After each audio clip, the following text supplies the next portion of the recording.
I had envisioned a life in this house, just my mother and me, until my husband Todd unexpectedly announced otherwise. The surprise left me in disbelief as he declared, "I'll handle all the monthly expenses, so I need you to leave," firmly raising her voice. I was taken aback and bewildered by their sudden decision. The motives behind their actions only became clearer when my mother-in-law completed the condominium contractor's name change. My name is Summer, and at 34 years old, I lead a busy life. My father, who ran a small-town workshop, bestowed this name upon me due to my birth during the summer season. While it may seem basic, it carries my late father's deep love. His polishing skills were renowned in the industry, and despite tough times, I cherished the moments playing in the workshop as a child. However, the workshop faced financial difficulties, leading to my father's tragic end in the back of the shop during my elementary school years. To shield me, my mother and I left town to start a discreet life elsewhere. Unfortunately, the years of hardship took a toll on my mother's health, and she passed away during my high school years. Despite the despair, I channeled the courage to face life head-on, driven by an inner passion to showcase my father's skills to future generations. Working tirelessly, I managed to graduate high school with scholarship support, juggling numerous part-time jobs to afford daily expenses while studying engineering at the local public university. During my university days, I encountered Todd, a friendly young man who recognized and admired my skills. Unlike many others, he never looked down on me for being a woman, fueling my determination. After graduating, we began living together, sharing our lives. Todd efficiently managed household chores, providing immense support, especially on busy workdays. 6 years later, at 28, I contemplated reviving my father's small-town workshop, with Todd wholeheartedly supporting my dream. As we discussed the possibility of marriage frequently over these 6 years, my lifelong dream seemed poised to become a reality. However, my primary focus was on rebuilding my father's workshop before considering marriage. Todd respected this wish and patiently waited. To raise funds, I opted for crowdfunding, leveraging my position as a female engineer. I incorporated the uniqueness of my story into the advertising campaign, aligning with the societal shift towards increased support for women. Carefully planning and persistently securing funding and the right personnel, after 4 years of effort, I successfully revived the town workshop. Mindful of the financial struggles the old workshop faced, I introduced state-of-the-art equipment and gave the factory a modern and sophisticated design.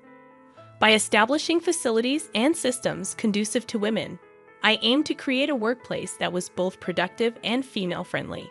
These efforts quickly elevated the workshop's status to top tier within the industry. While some might perceive my success as luck, it was, in fact, the result of numerous challenges and tireless efforts. Todd, my university partner, knew this best. However, Todd's career faced challenges, and while his colleagues progressed, he remained a rank-and-file employee. Growing frustrated, he started expressing his dissatisfaction, saying coldly, "You're really lucky to have succeeded.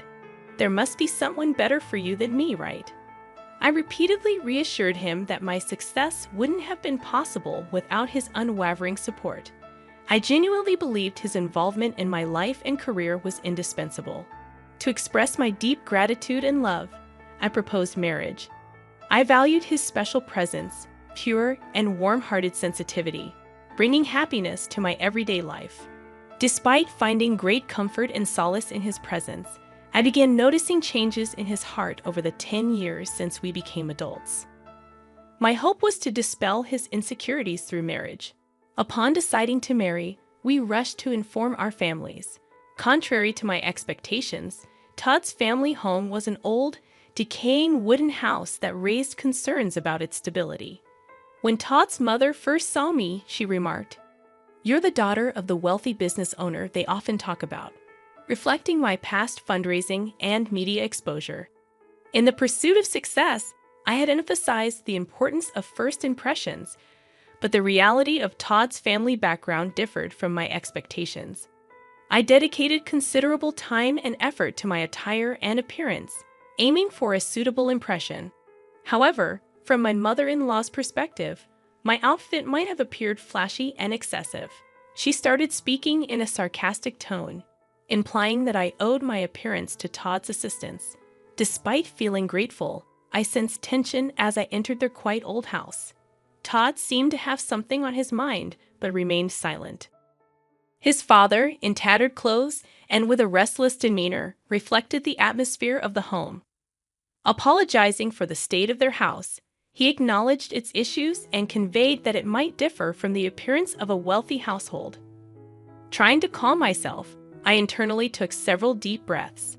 Each time I made a casual remark, Todd's parents responded with comments about how rich people have different ways of thinking and values than common people like us, making genuine conversation difficult.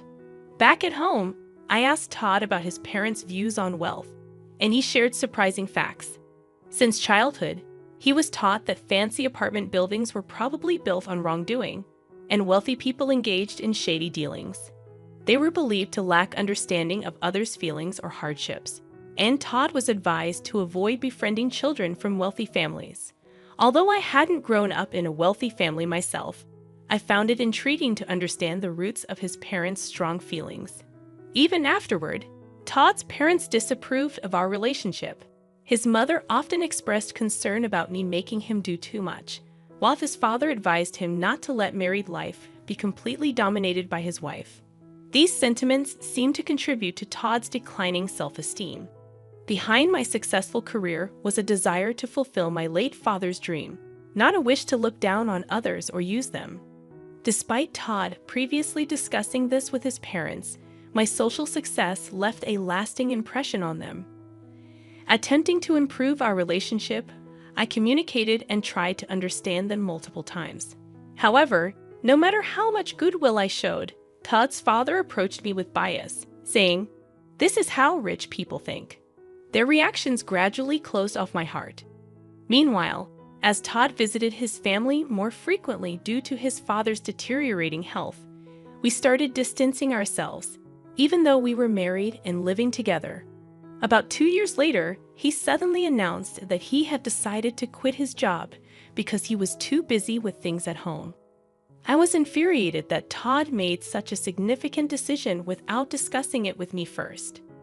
At that point, our relationship had deteriorated into a mere formality, lacking meaningful and sincere communication.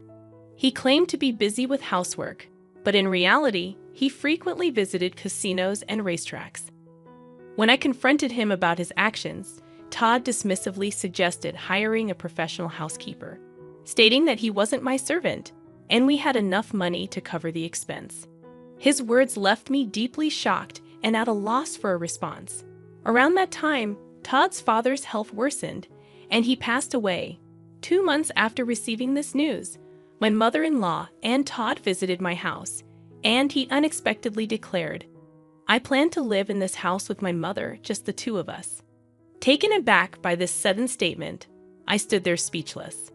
Todd went on to say, "I will pay the monthly rent, so I want you to leave."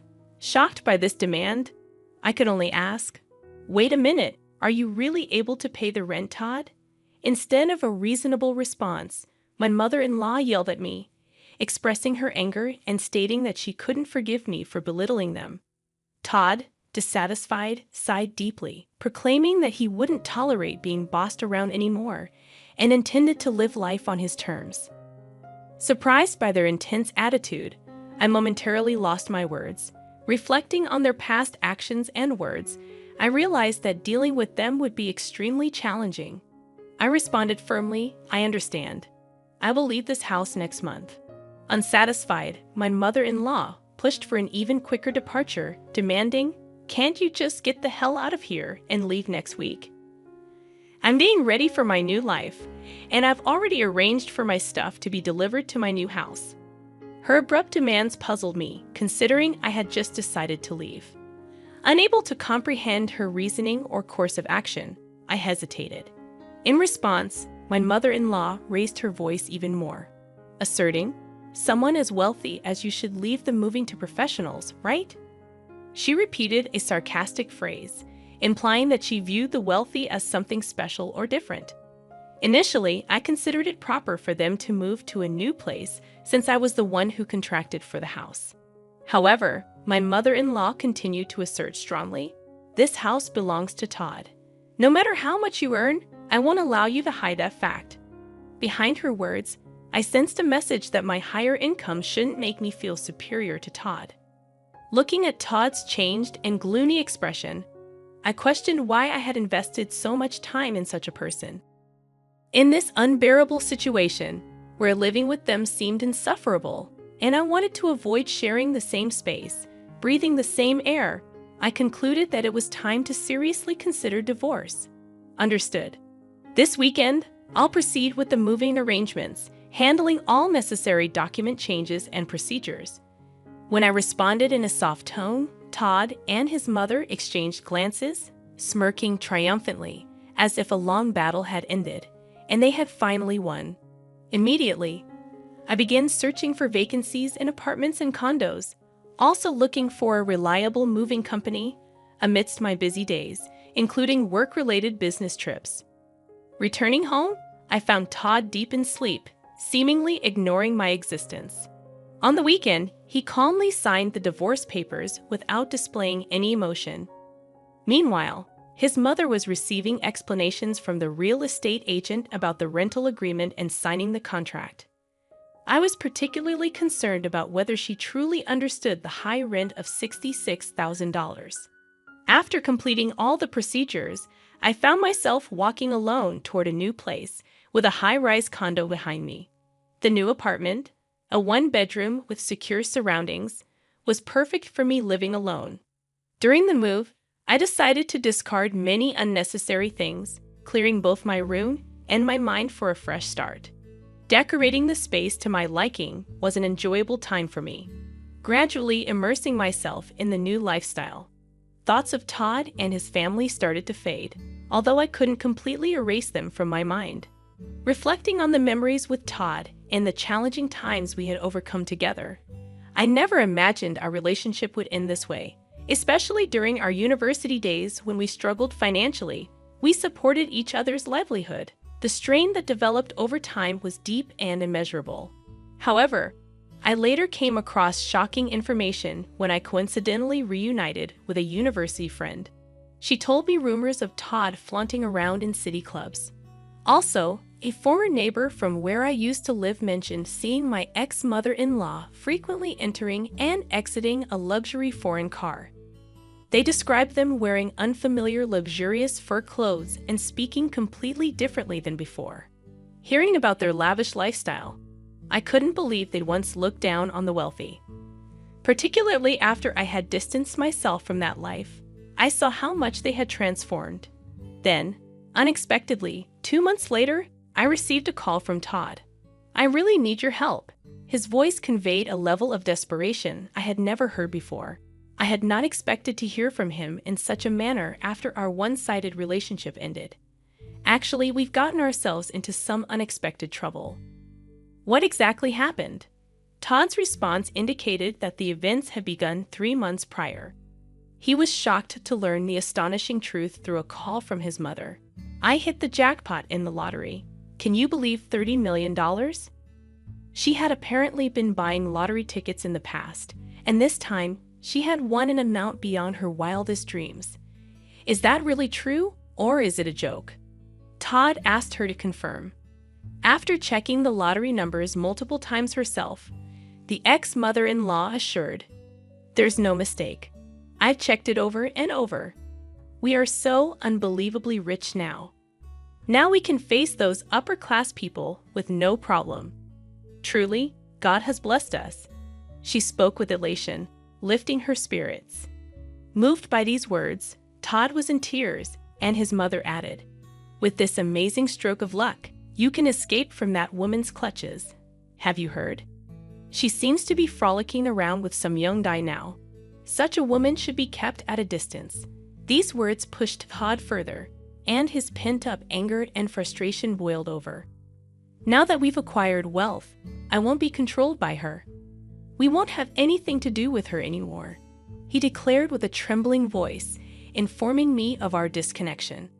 It became evident that during these events, a common goal had emerged between them to completely exclude me.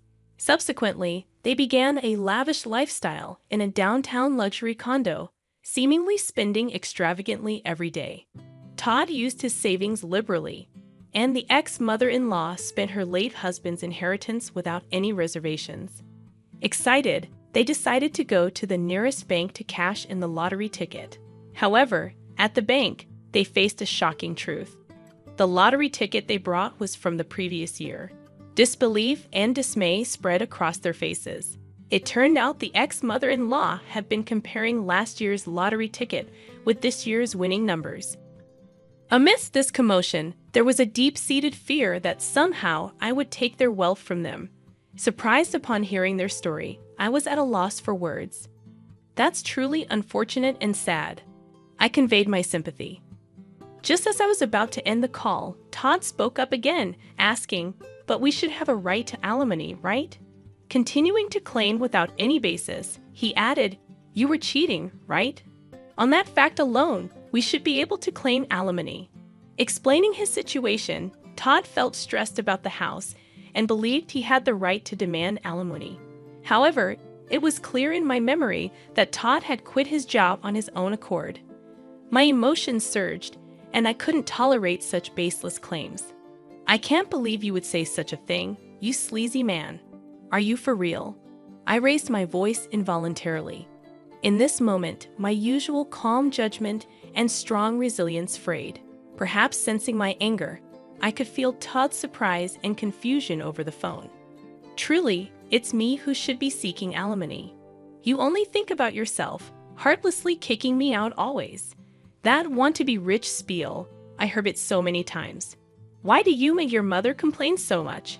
I can't tolerate this attitude of just being jealous without making any effort." I continued with an emotional outburst.